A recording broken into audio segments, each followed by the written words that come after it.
جادل. هو يضرب المعول هنا ويحاول هنا، وإذا بتباشير النصر تأتيه من جهة بعيدة جدا جدا من المدينة كما رأينا. لماذا؟ ها هنا يكون مظهر من مظاهر لطف الله عز وجل. ربي سبحانه وتعالى لطيف ودود، يريد أن يجعل المسافة بين عقولنا وبين هوية محمد رسولا أقرب ما يمكن، حتى ما نقع في التيه ونحن نحاول أن نفهم شخصية النبي عليه الصلاة والسلام، أهو رسول أم لا؟ بعثه رسول الله أميا، حتى ما يتأتى لإنسان من الناس أن يقول محمد كان إنسانا مثقفا، درس موسوعة جوستنيان ودرس الحضارة الرومانية وأخذ وعرف وكذا، جاي صاغها في شيء اسمه القرآن عم يحكي للناس. باري عز وجل مشان حتى ما يسري هالوهم جعله أمي، ما عاد يريد هالإشكال.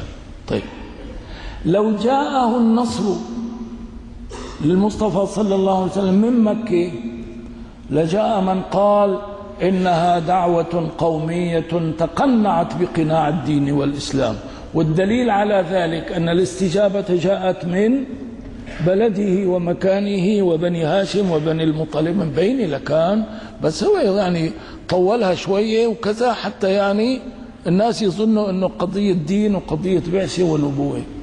الباري عز وجل قطع دابر هذه التهمة وهذه المقالة.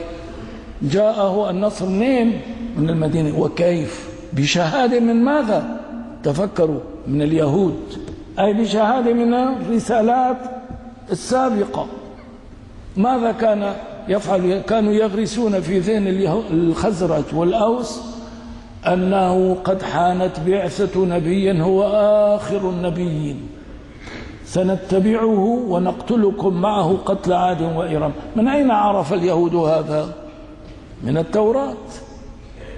هذه شهادة من النبوات السابقة.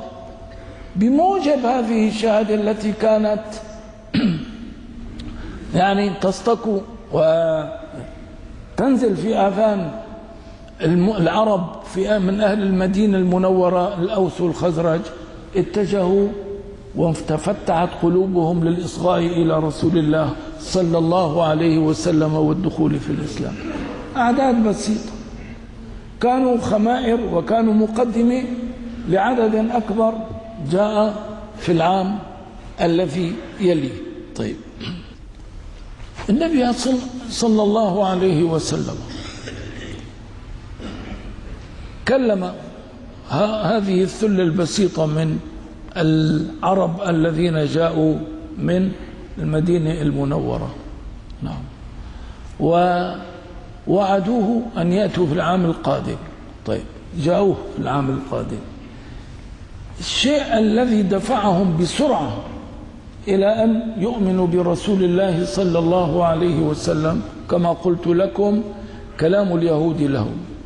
لكن شيء آخر، اليهود كانوا نعم ينفخون في نيران الفتنة أكثر من 120 سنة بين الأوس والخزرج، وكانت الحروب تقوم ولا تقعد بين هاتين القبيلتين. نعم، الأوس كانوا محالفين مضطرين يحالفوا قبيلة بني قريظة من اليهود، والخزرج كانوا يحالفون قبيلة بني قينقاع وبني النضير من اليهود. 3 قبائل كانت تعيش في المدينة وكانت تتحكم بالعرب، قبيلة بني قريظة وبني النضير وبني قينقاع. بحسب الظاهر الأوسيين مضطرين أنهم يحالفوا فئة اللي هي بني قريظة، والخزرجيين مضطرين يحالفوا فئة. في الظاهر أن اليهود يعينون هؤلاء أو هؤلاء، لكن في الحقيقة كانوا يسلطون البعض منهم على البعض. فالنبي عليه الصلاة والسلام جعله الله سبحانه وتعالى سببا لتألف قلوب هؤلاء العرب الذين عاشوا أكثر من 120 سنة يتعادون ويتخاصمون، ولا تكاد الدماء تجف مما بينهم. ومن هنا جاء في العام الذي يلي 12 رجلا من عيون الأوسيين والخزرجيين إلى رسول الله صلى الله عليه وسلم ليبايعوه على الإسلام. المبايعة كيف كانت أيها الإخوة؟ نحن الآن أو أكثرنا يعتقد أن الإنسان إذا قال أشهد أن لا إله إلا الله وأشهد أن محمدا رسول الله دخل الإسلام، وهذا صحيح، دخل الإسلام. لكن هنالك تصور يسود أكثر البلاد وينحط في أذهان كثير من الناس، وهو أن الإنسان إذا دان بهذا الإسلام بكلمات يقولها فقد ضمن لنفسه الجنة وضمن لنفسه حسن المآب، وخلص ما عاد في شيء تاني. يعني ما في هنالك شيء اسمه شرائع، ما في هنالك شيء اسمه أحكام، ما في هنالك شيء اسمه حدود.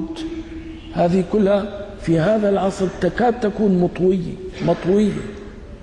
تصرفاتنا في واد ولساننا الذي يقول لا إله إلا الله في واد آخر. طيب، هل الأمر هكذا؟ لو كان الأمر هكذا لما بايع رسول الله هؤلاء الأنصار الذين جاءوا إلى رسول الله صلى الله عليه وسلم. ليش لا يبايعوا؟ ما قالوا أشهد أن لا إله إلا الله وأشهد أن محمد رسول الله، وكان لهم أن يعودوا إلى المدينة وانتهى الإشكال. لا، ألزمهم بهذه البيعة: بايعوني على أن لا تشركوا بالله شيئا، ولا تسرقوا، ولا تزنوا، ولا تأتوا ببهتان تفترونه بين أيديكم وأرجلكم، ولا تعصوني في معروف. بعدين قال: فمن وفى ذلك فأجره على الله، ومن أصاب من ذلك شيء فعوقب في الدنيا بإقامة حد أو نحو ذلك فهو كفارة له، ومن أصاب من ذلك شيء فستره الله فهو إلى الله، إن شاء عفى عنه أو إن شاء عاقبه وإن شاء عفى عنه.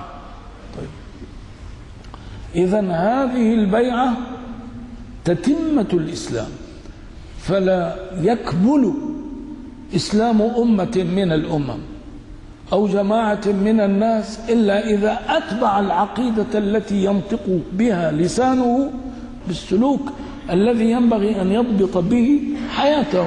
في عهدنا اليوم مسلمون يريدون أن ينالوا المغانم بدون مغارم، يريدون أن ينالوا النصر الذي ناله المسلمون في صدر الإسلام، يريدون أن ينالوا ما وعد الله به الصالحين من عباده بكلمة أشهد أن لا إله إلا الله وأشهد أن محمد رسول الله، وبجوز يكون القلب منافق. نعم.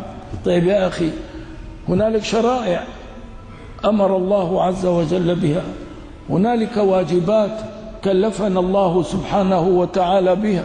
نعم، ينبغي أن نحرم الحرام ونلتزم الواجبات. هذا ما يعني يتكاسل عنه أو يعرض عنه كثير من المسلمين في هذا العصر. بقيت هنالك بقية من العظات والمبادئ التي ينبغي أن نستفيدها من هذا المشهد: عرض النبي عليه الصلاة والسلام نفسه على القبائل وبيعة العقبة الأولى. سنذكرها إن شاء الله تعالى في درس لاحق، والحمد لله رب العالمين. اللهم لك الحمد وإليك المشتكى وأنت المستعان وعليك التكلان.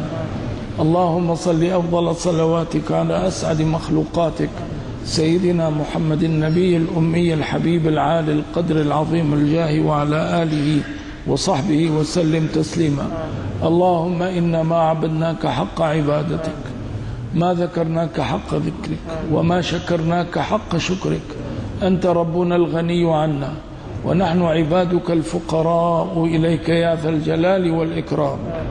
نسألك اللهم باسمك الأعظم الذي إذا دعيت به أجبت، ونسألك اللهم بهذه الليلة الغراء أن تستجيب الساعة دعاءنا، وأن تحقق رجاءنا، يا مولانا، يا من لا يشغله سمع عن سمع، يا من لا تغلطه كثرة المسائل، يا من لا يتبرم بإلحاح عباده الملحين عليه، أذقنا برد رحمتك وكرم استجابتك يا ذا الجلال والإكرام. انصر اللهم عبادك المسلمين المظلومين المستضعفين في مشارق الأرض ومغاربها يا ذا الجلال والإكرام، يا ذا الطول والإنعام. اللهم منزل الكتاب، مجري السحاب، هازم الأحزاب، اهزم الطغاة الذين أعلنوا الحرب على إسلامك وقرآنك، يا رب أهلكهم بددا، يا رب لا تبقي منهم أحدا.